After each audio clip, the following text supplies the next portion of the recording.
Amerika Birləşmiş Ştatlarının Ticarət Nazirliyinin Sənaye və Təhlükəsizlik Bürosunun 50 Çin şirkətini sanksiyalar siyahısına salmasından sonra Trampın yeni rüsum qərarı rəsmi Pekinin səbir kasasını daşdıran son damla oldu. Ağ Evin yeni administrasiyasının 54%li rüsum siyasətinə cavab olaraq Çin Birləşmiş Ştatlardan idxal olunan mallara 34%li cavab rüsumları tətbiq etdi. Rəsmi Pekindən gələn bu qərara Vaşinqtondan reaksiya gecikməyib. Qarşı tərəfin hərəkətini yanlış oyun adlandıran Trump Çinin panikaya düşdüyünə işarə edib. Onun sözlərinə görə yanlış xətt tutmaları Pekini belə bir oyuna sürükləyib. Bundan sonraki mərhələdə Amerika iqtisadiyyatı ilə bağlı durum xeyli suallar doğurub. Analitiklər bildirirlər ki, iqtisadi islahatlar yalnız təzyiq göstərilən tərəfə deyil, o cümlədən təzyiq edən tərəfə də zərbə vurur. Artıq mövcud göstəricilərin Birləşmiş Ştatları iqtisadi fəallığın geriləməsinə, yəni resessiyaya aparacağını proqnozlaşdırmağa imkan verir.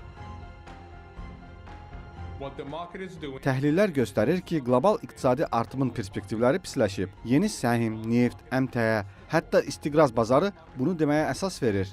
Nəzərə almaq lazımdır ki, Amerikada verilən qərarlar yalnız bu ölkə ilə məhdudlaşmır. İqtisadi islahatların dalğası digər dövlətlərə də təsir edəcək.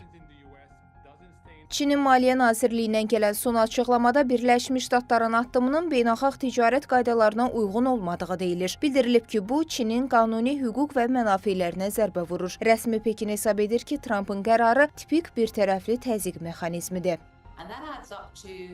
Bu, tarix boyunca ortaya çıxmış daha bir bəladır. Mərkəzi banklar üçün həqiqətən qorxulu bir kabus yaranıb. Trumpın federal ehtiyatlar sistemini öz nəzarətinə götürməyə çalışması da ciddi narahatlıq mənbəyidir. Hazırda vəziyyət olduqca qeyri-müəyyəndir. Hətta növbəti 6 saatda nəyin baş verə biləcəyini söyləmək belə çətindir. Mümkündür ki, məhkəmələr və ya Konqres bu məsələyə qarşı tədbir görsün. Ancaq bunların heç biri baş verməsə, bu halda o öz məsləhətçiləri ilə müəyyən etdiyi bu kursda irəliləməyə davam edəcək. Təhlillər göstərir ki, Trampın yeni təzyiq mexanizmi bir müddət qüvvədə olsa da uzun müddətli perspektiv üçün keçərli deyil. Buna səbəbsə tətbiq olunan gömrük rüsumlarının Birləşmiş Ştatlardan da yan keçməyəcəyidir. Zeynəb Mirzəyeva, Real.